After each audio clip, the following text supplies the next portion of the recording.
I feel like I do this every single time. There's a fairly, fun card that flies under the radar with some really good matchups. But I mean, this one already by this third fight is just really started to take off. You got Miles Johns versus Anderson Dos Santos. And with both fighters, you kind of find that they're just different junctures of their careers in a big way. And it's in Anderson Dos Santos' case, it's a lot of high highs and low lows.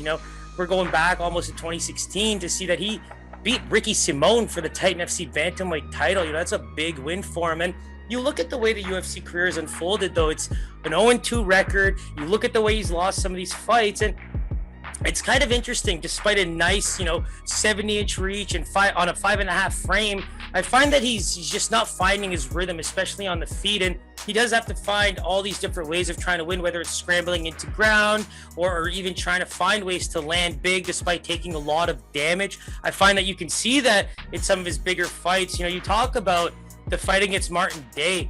In that fight specifically, I mean, not only was he probably at a disadvantage on the feet, but even on the ground, I found that despite winning it via submission, I mean, Martin Day was able to reverse him on the ground. And I think that's a big red flag going into a fight against a guy like Miles Johns, who basically gave up a wrestling scholarship to start training in MMA. And I think that that's where this is going to be a tough fight for him to win. All in all, it's just, where do I see that path to victory? And it's using those leg kicks, man. He really has thrown a lot of leg kicks over the course of his career, and it takes away that power foot. And I just think that's going to be very important for him against a guy like Miles Johns, who's just all power. He steps onto that foot in a big way and just comes in big. And I really think for a guy like Dos Santos, who has a pretty quality chin, just takes a lot of damage over the course of a fight, I really think that that's going to be something he needs to work on. Keep those hands up, gauge that distance and range very quickly. And like I said, set things up with those leg kicks and start to find your rhythm, because I think in this case, it's a very tough fight to see where he might have significant advantages. And I think outside of that, it really is going to come down to just standing and taking your time, patience, and working into grinding areas, because I think that is going to be where Anderson Dos Santos has a lot of success. Because I think that if you look at the striking differentials on the feet and also what could potentially happen in these big brawling scenarios, I mean, outside of any big major knockouts, I mean, you talk about a Mario Bautista loss for Miles Johns. I mean, Mario Bautista himself is such a big name prospect. He's only got 2 losses to his name, and one of them just happens to be Corey Sandhagen, and the other is Trevin Jones, who's such a phenomenal striker. So for me, you're thinking about the quality of opponents that Miles Johns has seen, and I think that this is a great example with Mario Bautista.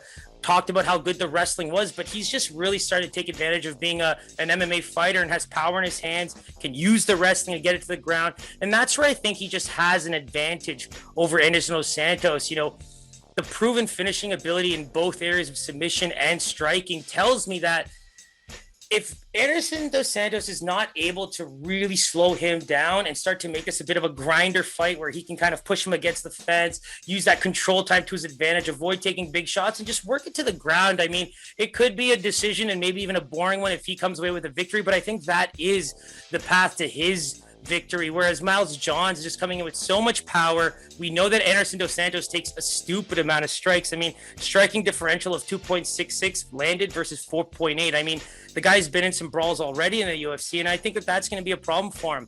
So now when we take a look at lines like we always love to do, and like I said, I'm going to give Johns the edge here. I just think there's very little to suggest that he shouldn't be considered the favorite. The only career loss is against the guy who was very much on the come up and taking on some of the bigger names in the sport like Corey. So I think that Johns deserves the credit here. And in terms of a line, I mean, I just can't see anything over minus 300 here. It just wouldn't make sense to me, because I think there's I'm not going to call that a lucky chance, but I think there's opportunities there for Anderson Dos Santos to just eat the damage that's coming at him. And if the power is not very effective, I mean, take it away with those leg kicks and then start to grind it out in terms of control time. So let's take a look. I might get shocked here. We'll see here. And like I said, pretty close fight when it opened. Minus 145 for Miles Johns, plus 125 for Dos Santos. But now you're seeing Johns approach that minus 200 range. I think that that's going to be where you really see this line bottom out. Even if he hits that minus 225, there's a chance that this parlay piece just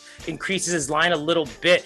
That's where I really think that it's not as bad as, say, a minus 300 type of favorite, but there's enough to suggest that this is his fight to lose. And I think that there's limited ways for Dos Santos to win, but at the same time, there is opportunities for him to win. So stay tuned for that one. I think it's going to be hella fun.